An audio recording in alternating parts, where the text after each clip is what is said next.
Listen up. Thousands of people believe they're anonymous online. They buy a VPN, they open Tor, they create a fake email, maybe even a fake identity, and they think, my OPSEC is solid, until one small mistake connects every digital footprint they've ever left behind. Not because someone guessed their password, not because someone hacked their computer, not because they forgot to turn on their VPN. They got caught because of something much smaller. A single photo, a reused username, one browser fingerprint, a forgotten login, a tiny mistake they didn't even know they had made. That's how bad OPSEC works. It doesn't fail all at once. It fails one small mistake at a time, and eventually those mistakes become a complete picture. Today we're going to break down how FBI investigators piece together someone's online activity, why hiding your IP address isn't enough, and how tiny digital footprints can reveal far more than most people realize. Before we begin, if you enjoy my videos and want to learn hacking the right way, make sure to subscribe. I upload new hacking videos every single week so you don't miss the next one. Now let's see how people actually get caught. The first mistake almost everyone makes is believing a VPN makes them anonymous. It doesn't. A VPN only changes where your internet traffic appears to come from. It doesn't erase your identity. Imagine this. You connect to a VPN because you don't want your internet provider seeing what you're doing.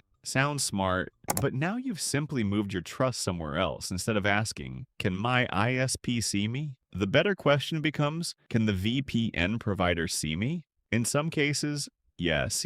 Even if a VPN promises a strict no logs policy, that doesn't always mean absolutely nothing is recorded. Some providers may retain connection information such as when a session started, when it ended, or which server was used. Others have demonstrated through independent audits or legal proceedings that they retained little or no usable customer activity information. If investigators legally obtain records from a provider that has relevant logs, they may compare those timestamps with records from other services. Individually, a timestamp doesn't prove much, but combined with other evidence, it becomes another puzzle piece. Now let's imagine your VPN is perfect. No logs, independently audited, nothing useful to hand over. Great. That still doesn't mean your identity is protected, because your browser could become the real target. Modern browsers are incredibly powerful. They run JavaScript, render complex websites, access graphics hardware, play media, store cookies, and like any software, they occasionally contain security vulnerabilities. If someone exploits one of those vulnerabilities, the problem isn't your VPN anymore. The problem is that code is now running inside your browser. That's why browser updates matter so much. Then there's Tor. Millions of people use it every day who simply don't want to be tracked. But here's what many people misunderstand. Nobody has to break Tor itself to learn something about your activity. Imagine a long tunnel. You can't see what's happening inside, but you can watch who enters and who leaves. If someone watches enough traffic entering one side and enough traffic leaving the other, patterns begin to appear. Not because the encryption failed, but because timing itself becomes information. Here's something even scarier. You can hide your IP address and still be recognized. Every time you visit a website, your browser quietly shares dozens of technical details. Your operating system, screen resolution, installed fonts, language, time zone, graphics hardware, and browser version. Individually, they're harmless. Together, they create something called a browser fingerprint. A signature that's often unique enough to distinguish your browser from millions of others. You changed your IP, but your browser still walked into the room wearing the exact same face. Now, we get to the biggest OPSEC mistake of them all, and it has nothing to do with hacking. It has everything to do with human behavior.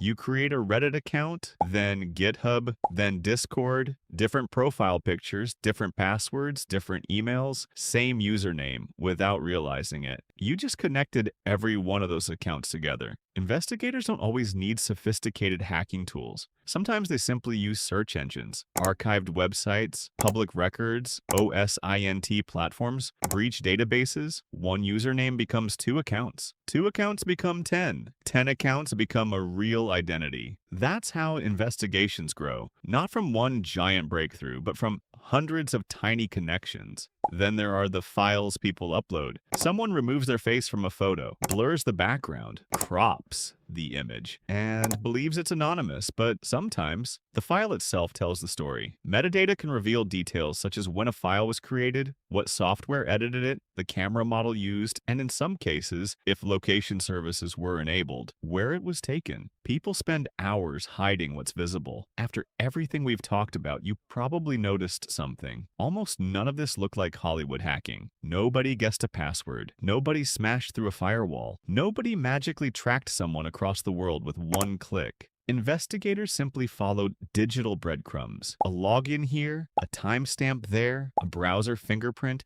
a reused username, a DNS request. Each clue means very little by itself, but together, they tell a story. That's what bad OPSEC really is. Not one catastrophic mistake, but dozens of tiny ones that slowly reveal who you are. Your biggest weakness usually isn't your VPN, Tor, or your browser. It's the habits you repeat every single day. Because technology can hide some of your traffic, but only good OPSEC can protect your identity. And that's a lesson every cybersecurity professional should understand. In this video, we talked about the mistakes that can expose your online activity. But in the next one, we're going to flip the script. I'll show you the privacy tools, operating systems, browsers, and techniques that security professionals use to strengthen their OPSEC and reduce their digital footprint. So don't miss it. If you enjoyed this video, keep supporting the channel and become part of the community. Leave your opinion in the comments, and I'll see you in the next one.